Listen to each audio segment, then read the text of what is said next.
Hello दोस्तों, आज की कहानी है सास बहू का रिश्ता, एक पारिवारिक कहानी।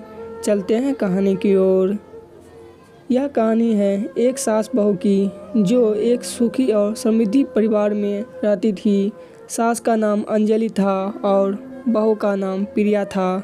दोनों महिलाएं अपने आप में बहुत सुंदर, समझदार और संप्रीत थी। अंजलि एक बहुत ही सज्जन स्वभाव की महिला थी और वह सभी के दिलों को जीत चुकी थी। प्रिया भी अपने पति और परिवार की सुखी शांति के लिए बहुत कुछ करती थी। दोनों ने मिलकर अपने परिवार की खुशी और समृद्धि को बढ़ाने के लिए एक साथ काम किया। वह दोनों एक दूसरे के साथ संवाद करने, समझने और समर्थ करने में कभी पीछे नहीं हटती थी। वे एक दूसरे के विचारों का सम्मान करती और एक साथ मिलकर अपने घर की समस्याओं का समाधान करती। दोनों ने बातचीत, समझौता और सम्मिलन को हमेशा महत्व दिया। वक्त के साथ अंजलि और प्रिया के संबंधों में एक मजबूती बढ़ी। वे अपने संगठनशीलता, जिम्मेदारियों और प्रेम के आदर्शों के साथ अपने परिवार को प्रभावित करने लगी। साथ ही वे अपने दोनों बच्चों को नेतृत्व, समय प्रबंधन और नैतिक मूल्य का महत्व सिखाने का संपालन करती। प्रिया अपनी सास की देखभाल करने के लिए हमेशा तत्पर रहती थी।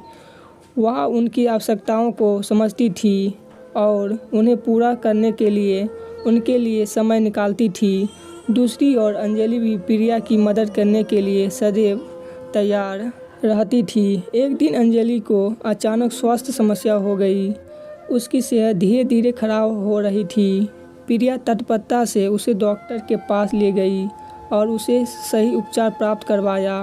धीरे धीरे सास का स्वास्थ्य सही होने लगा। समय बीतता गया और परिवार में खुशहाली बढ़ती गई। अंजलि और प्रिया दोनों ने एक दूसरे के साथ आपसी विश्वास और समर्थन का आदान प्रदान किया। वे एक दूसरे के सपने और उम्मीदों को समझती और उन्हें प्राथमिकता देती। अंजलि ने प्रिया को बहू नहीं बल्कि बेटी के रूप में देखना शुरू किया। प्रिया भी अंजलि अपनी खुद की मां को देखती। एक दिन प्रिया के पति की सेहत खराब हो गई। वह बीमार पड़ गए और अस्पताल में भर्ती हो गए।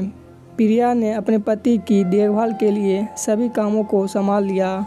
उन्होंने बच्चों को समय से देखा, घर के काम किए और अस्पताल में पति का ध्यान रखा। इस दौरान अंजलि ने पूरी ईमानदारी से प्रिया की सहायता की। उन्होंने बच्चों की पढ़ाई का ख्याल रखा, उनके साथ खेला और उन्हें प्यार दिया। उन्होंने बेटे के इलाज में भी मदद की और उन्हें संघर्ष के समय प्रेरित किया। धीरे धीरे प्रिया के पति की स्थिति में सुधार हुआ और उन्होंने अस्पताल से वापस आने का निर्णय लिया। अंजलि और प्रिया दोनों ने उनका स्वागत किया और उन्हें अपने घर में आमंत्रित किया। वे सभी खुश थे कि परिवार का सदस्य ठीक हो गया था और अब सब फिर से खुशहाली की ओर बढ़ रहे थे। इस कहानी से हमें यह सबक सिखाया जाता है कि जब दोनों सास बहू मिलकर घर की खुशहाली के लिए काम करती है तो और एक दूसरे का समर्थन करती है तो वे हर मुसीबत को पार कर सकती है। संघर्षों, समस्याओं और बदलते समय के बीच यह रिश्ता और स्नेह का प्रतीक बन जाता है। आज की ये छोटी सी कहानी यहीं पर ख़त्म होती है। धन्यवाद। ऐसी ही मज़ेदार कहानी सुनने के लिए इस चैनल को सब्सक्राइब कर लें।